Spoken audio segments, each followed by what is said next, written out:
How's it going, trainers? Coming at you with our first, but certainly not last, Gallade EX deck for Pokemon Pocket today.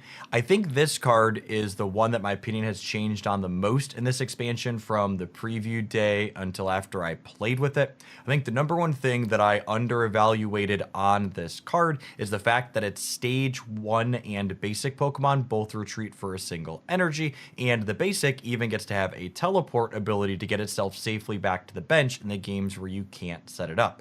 When you pair this with the fact that Gallade is incredible when you are going first, you hit your stage 1, attach 1 energy, hit for 20, you hit your stage 2, attach your second energy and hit for 90 or even 100 plus, and you start churning through people very, very quickly.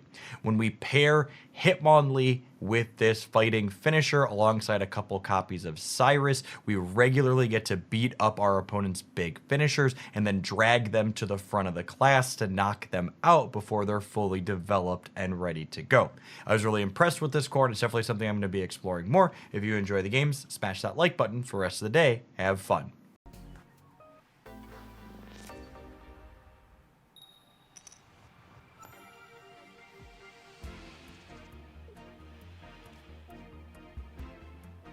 I think I lead Hitmonlee over Marshadow.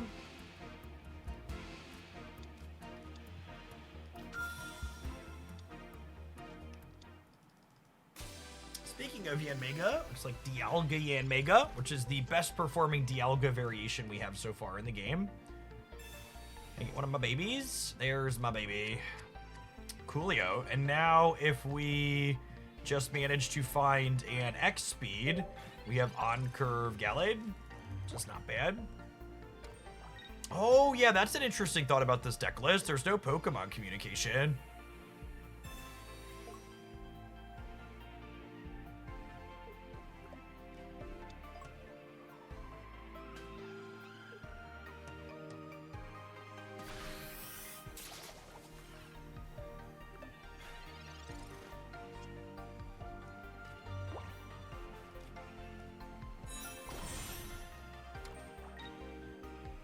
I put the energy here, so that way if we top deck X speed, we can swap it in and crack them next turn.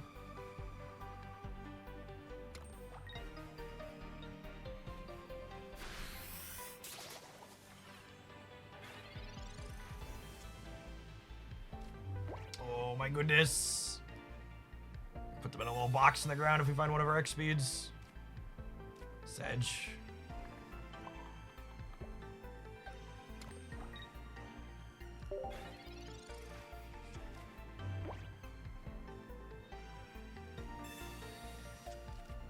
Fighting feels like it has the most interesting room for deck building. I completely agree, and I think a large part of that is the fact that you have so many good one knockout point Pokemon. There's a lot more room to maneuver and build and do interesting things when you're not playing all the X's.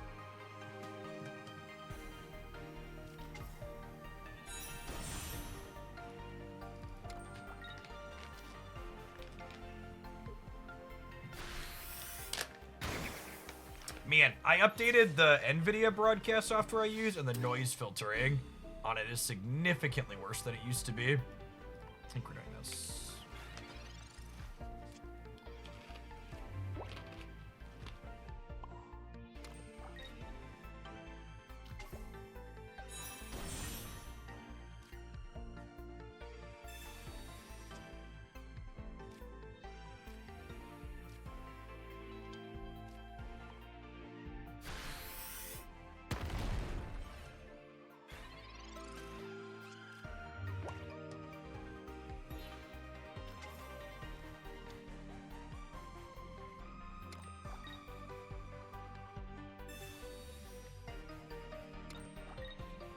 So, like, obviously we have Cyrus here, but past having Cyrus, retreating your 30 HP thing against the Hitmonlee deck seems like a real ambitious play. So this comes up in Genome Hacking's me, and they'll do 70, 90 from weakness, 110, 130. So I should potion this so we don't lose to a Giovanni on the Mew.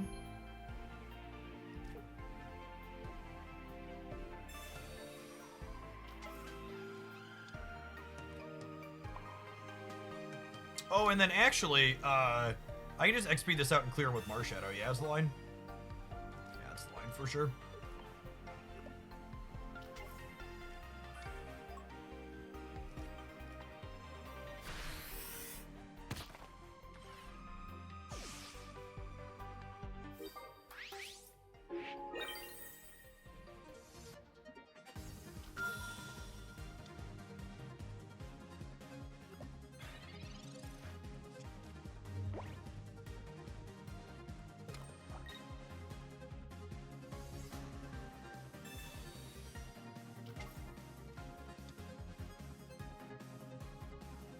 Have a cape? You need a cape, bud. No cape! Alright, well, we're done then.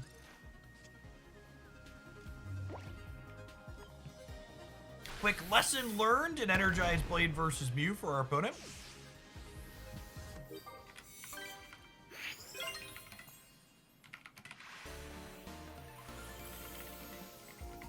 You wake up and choose violence this morning?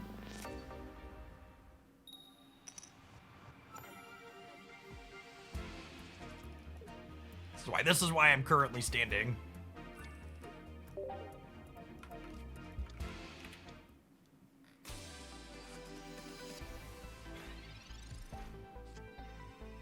That's fine. I know my audience demographics. There's a majority. There's a good chunk of you that were in college with me 20, 30 years ago.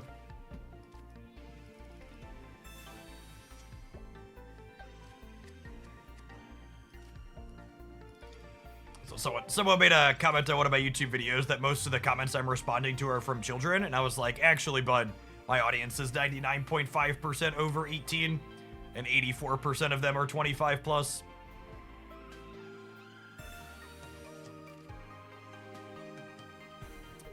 Most of the people that not only play these games but play them enough to like be seeking out content like this are people who are very much adults.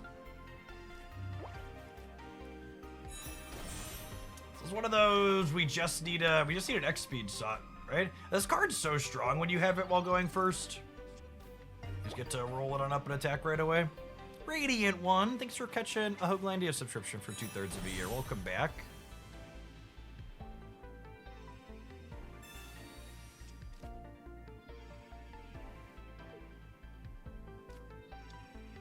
Ooh, baby Darkrai?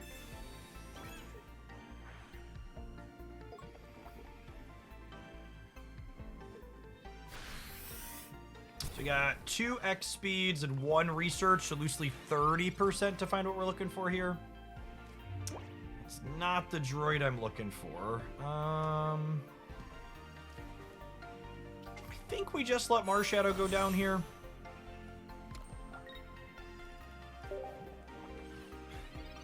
Because like we mentioned earlier when we were playing this matchup, Energized Blade with weakness clears Wheezing in 1 with a single energy here.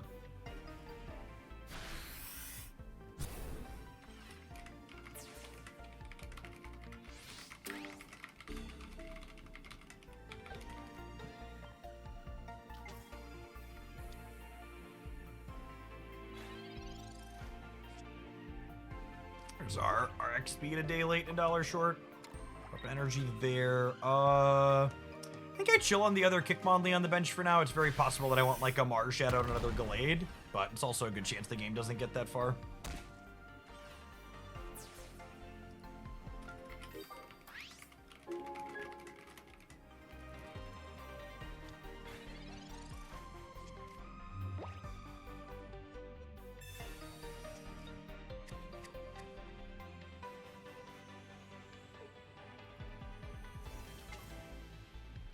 My daughter asked me why I watch people play the game I play all the time, and then I realized after trying to explain learning strategy to a child about the cute Japanese magical monsters that I already lost. See, that one's really easy for me because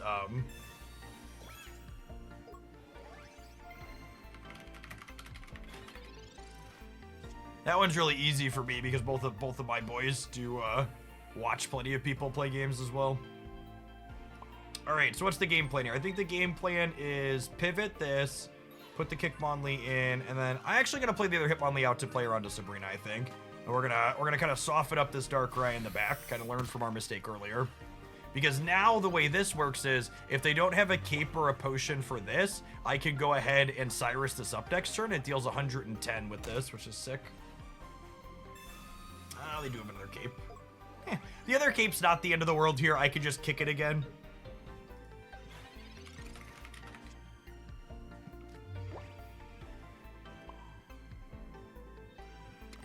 Drop that there, soften this up, and I'd be surprised if they have room for potions on top of cape, so this is probably GG with the Cyrus next turn.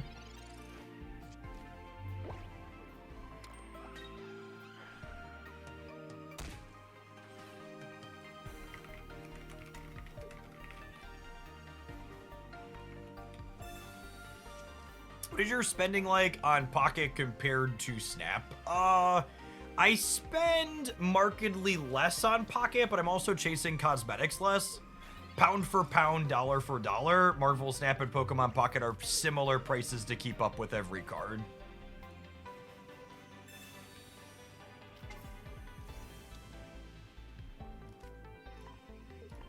To clean this out, we're good to go.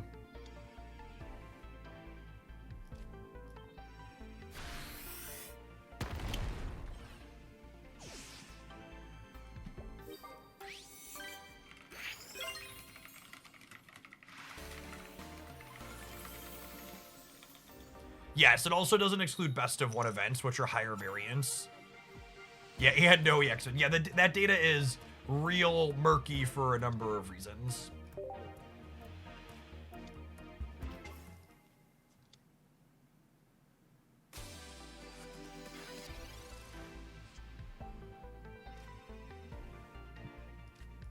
Fish up some friends here. We're going first, so if we can find Gallade here in our next couple of draws, you're gonna be in a pretty good spot.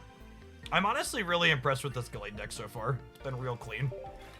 The fighting box shell, that Hitmonlee, Marshadow, sometimes Farfetch'd, is easily the most flexible group of cards in Pokemon Pocket right now. There's so many different ways to build and play it. What is it? No EX. No EX are special tournament formats that don't let you play EX Pokemon.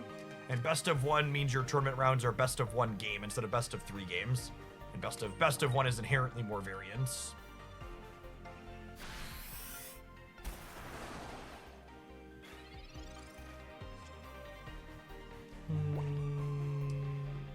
I think I'm giving up a point here.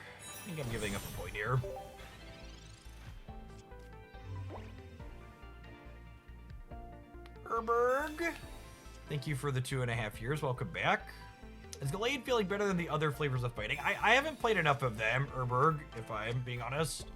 I think if I had to like pick one fighting deck that I like the most with my limited experience playing so far this format, I would say that the Rampardos builds feel like the most promising. There's also like 600 ways to build that archetype too.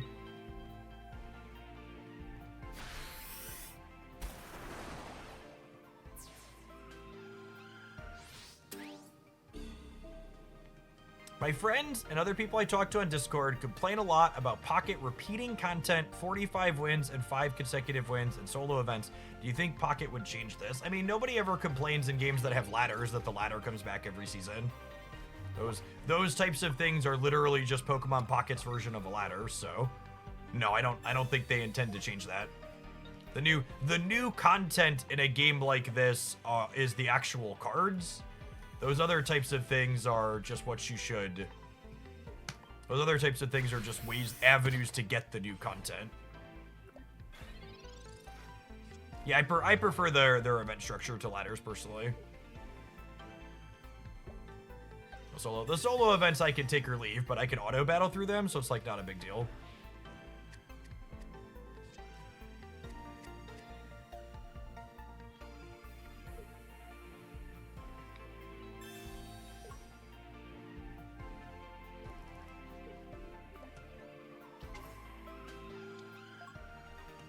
A+ tactics for kicking the full art mana fee, of course. I'll put that one right in the trash bin. Is new Ralts better than old Ralts in this deck? Do not have a strong opinion on that. Uncertain.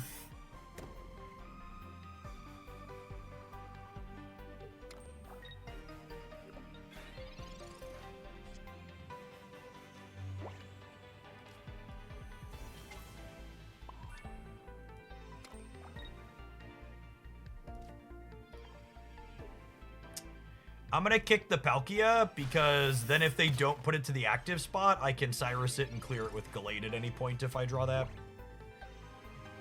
Based on data mines, at least, people discussing they don't care for the 5-win streak event. That event is not scheduled to come back this time around, I don't believe, because we're going to have such a short cycle in between the 2 card packs. For people who haven't been keeping up, data mines say we're going to have another card pack released at the end of February on the 28th, which is one day after Pokemon Day, so I believe that's probably the case.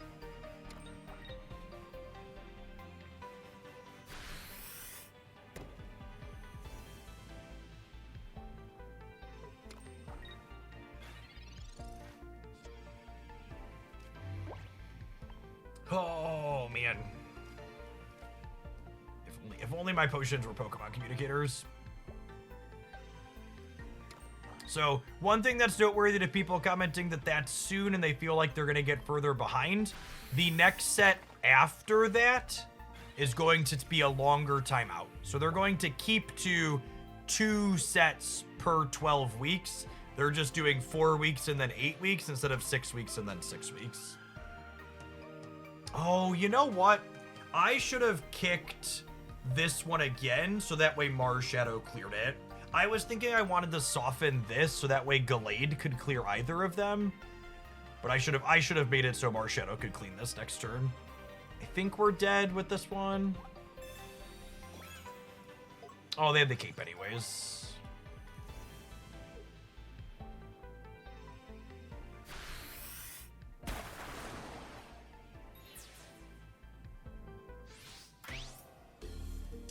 I guess they need X-Speed or Leaf to kill me next turn so we can put Mars Shadow up.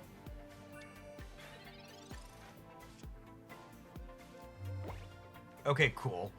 And now I get rewarded for my line, right? Because I get to do this. And then now we win the game because of my sequence? Maybe my sequence was right, given this. Because now they can't win without a big Misty Flip, right?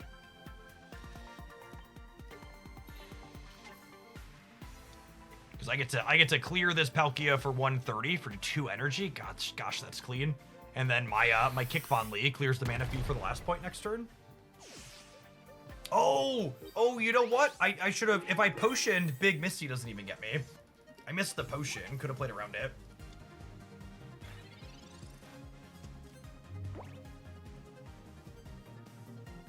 I absolutely love the dynamic Cyrus has added to Pokemon Pocket. It makes you be more deliberate with how you deck build, and it makes you be more deliberate with your lines during the game. Am I liking this Gallade pile? It seems pretty solid, honestly. I think I had talked a lot about Gallade maybe just being a worse Machamp, but there's 2 perspectives that... there's 2 perspectives for Gallade that I was not considering when I talked about Gallade being worse than Machamp. The first is that Gallade is really good when going first, which is a nice dynamic because these decks with Hitmonlee and Mars Shadow usually like going second.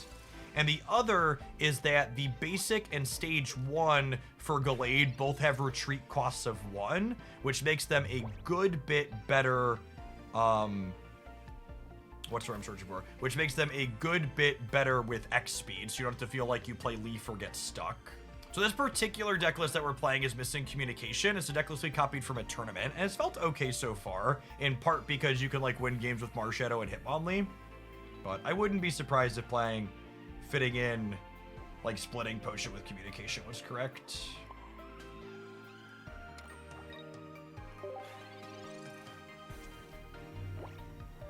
Yeah, Gallade needing only 2 energy gives you more time to like develop other things as well.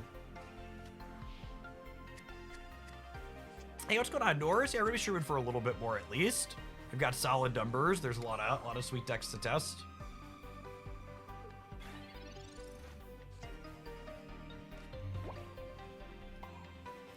I mean, I guess Corellia kind of doesn't do anything here, yeah.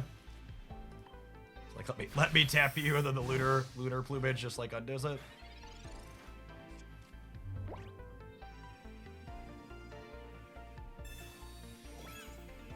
If we find Gallade, we clean this up real nice. But if we miss Gallade, we're gonna have a bad time. You think they'll increase the level cap anytime soon? I hope so. It seems incredibly short-sighted that they have it. They communicated and then didn't play anything. There's my Gallade. Okay, so on a Pokeball, if I Gallade this turn, I do 110, and then I do 130 next turn, so that's 240 altogether, and they're effectively at 180. Yeah, so this even beats 2 potions, yeah? Yeah, the level cap's been 50 since the game released, which is really way too low.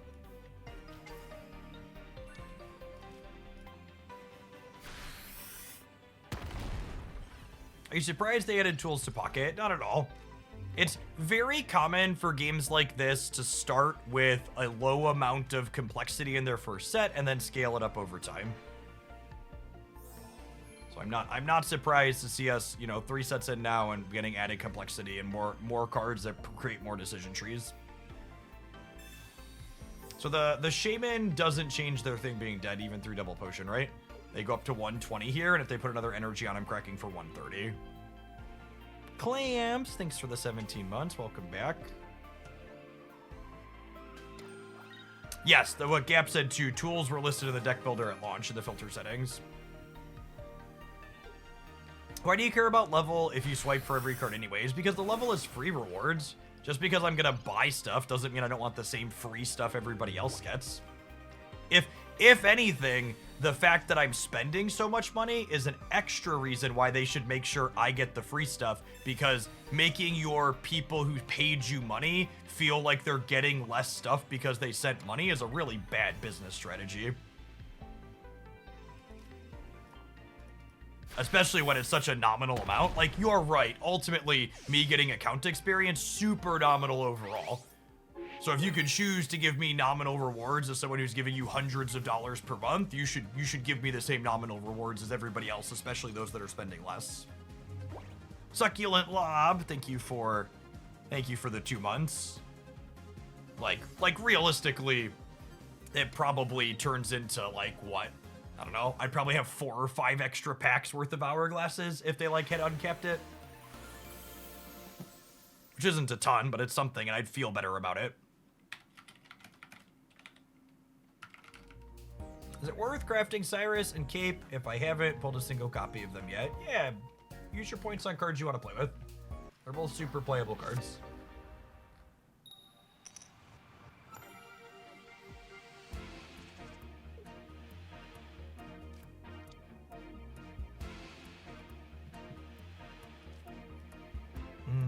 We're going second. They're playing metal cards. And open on Marshadow.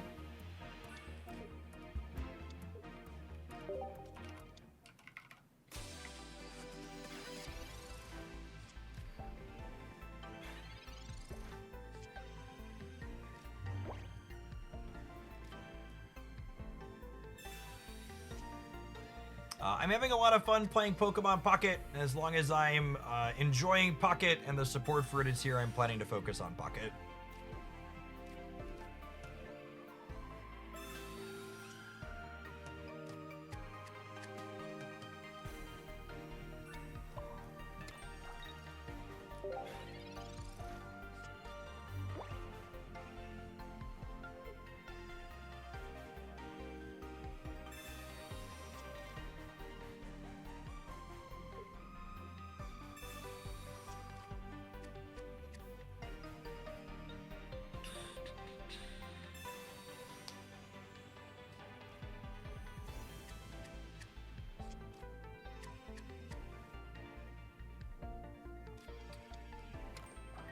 Probably Dialga hiding with Melmetal and Licky Tongue.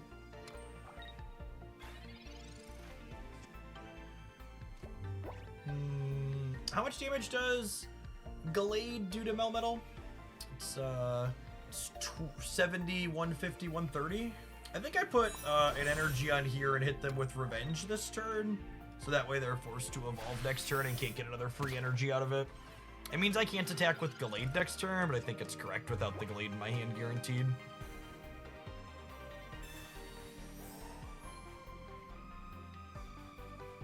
Oh my goodness, do they not have it?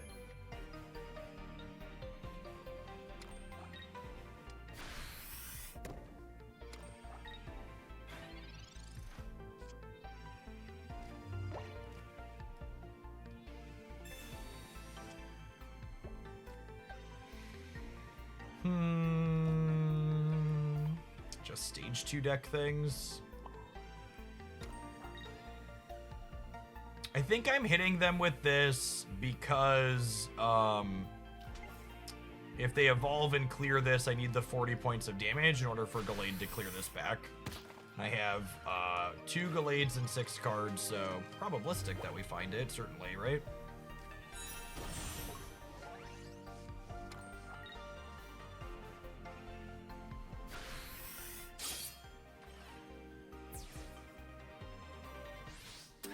I'm gonna put the Hitmonlee up, I think. We're 2/3 to miss here.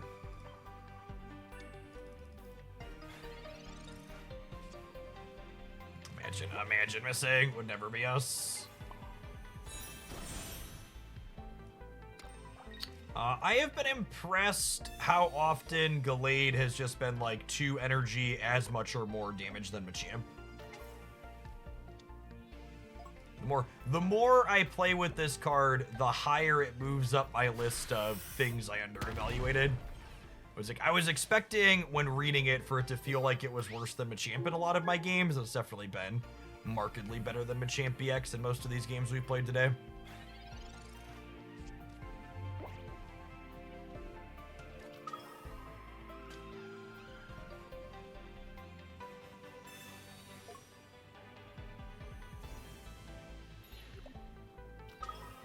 And then, once we tag this Dialga, it's got nowhere to run with Cyrus in our hand. How do you feel about Dialga? I think Dialga is difficult to play alongside single knockout point Pokemon in a post-Cyrus world. One of the dynamics Cyrus has had on the format is that if you lead an EX Pokemon, you kind of have to assume it's getting knocked out, and letting them knock out your Dialga and then losing when they knock out your Melmetal is not particularly strong.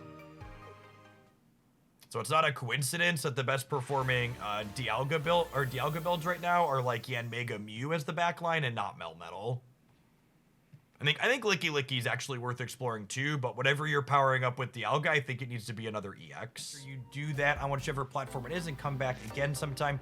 You'll find me here Monday through Friday during the week. Usually I stream from about 9 a.m. Central till about 4 or 5 p.m. Central here in the afternoon, working a pretty normal work day. If you're not familiar with me, welcome. My name is Jeff Hoagland. I've been making content full-time here on the internet for a little over 7 years, and I've been streaming in general for almost 12. Before Pokemon Pocket dropped and became my latest infatuation at the end of last fall, I played a ton of Magic the Gathering and more recently Marvel Snap as my full-time games, but I always had a big focus on turn-based card and strategy games. Played some other things like Runeterra and Mythgard and others that are now defunct over the years as well. In a former life, I have a graduate degree and undergraduate degree in mathematics, and I spent time teaching at both the high school and college level. So you'll find my streams, especially my edited stuff on YouTube, tends to be very analytically focused, like the data-driven meta reports that I post every week after our latest tournaments have gone up. I am a longtime vegetarian, but aside from that, I'm usually not too picky about the things that I eat.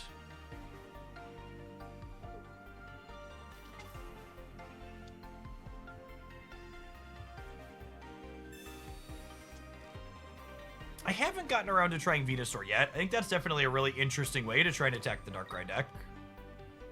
What's your favorite Infernape deck from the meta report? I actually really like an Infernape build that's not in the meta report, or from the new deck roundup. The highlight tonight, we played some Infernape Rapidash and it felt really clean.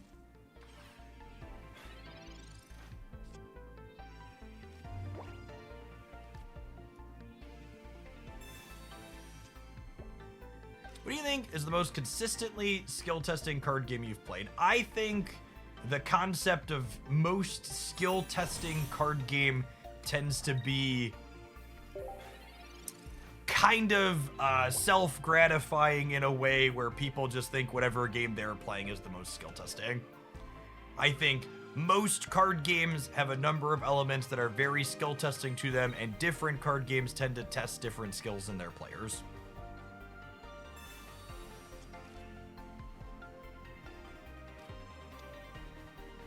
How do you handle being a vegetarian with kids? I'm actually the only vegetarian in my household. And I think even if my wife and I were both vegetarians, I don't think we would necessarily make our children be vegetarians. Like, when you're a parent of especially small children, like, what's the best way to put it? You're pretty happy when your child is willing to eat anything that contains protein and isn't deep fried. Because don't get me wrong, they're gonna eat plenty of things that are deep fried and don't contain protein, but just like anything remotely serviceably healthy, just like, yes, please consume more of that. Those of you might have saw my youngest come in, our little dancer, she's almost 5, and then we also have a 10 and a 9-year-old, 4th and 5th grade, so.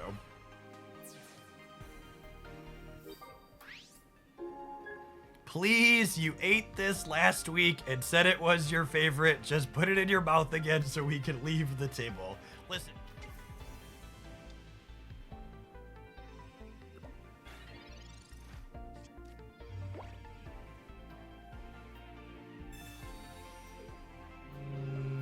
You may have the Mars Shadow Gamer. It's my favorite source of protein. Peanut butter, cheese, chickpeas. Those are probably my top 3.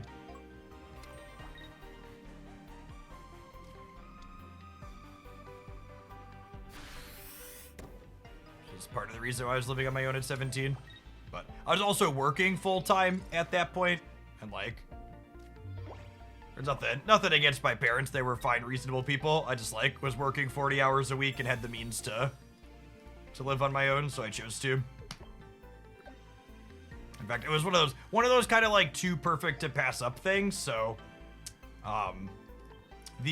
when the housing market crashed in 2007, 2008, one of my friends' well-off parents had been making money flipping houses one at a time. And they got stuck with a house they could no longer flip. So to do something with it, they gave it to their daughter effectively to live in, and they're like, you could rent it to 3 of your friends. Pick the ones you want. So they could make something out of this house that they could no longer sell for a profit. Do they know math? Yeah, our last Mew opponent wasn't so big on the whole math thing.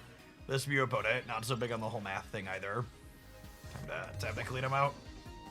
Thanks for the points, gamer.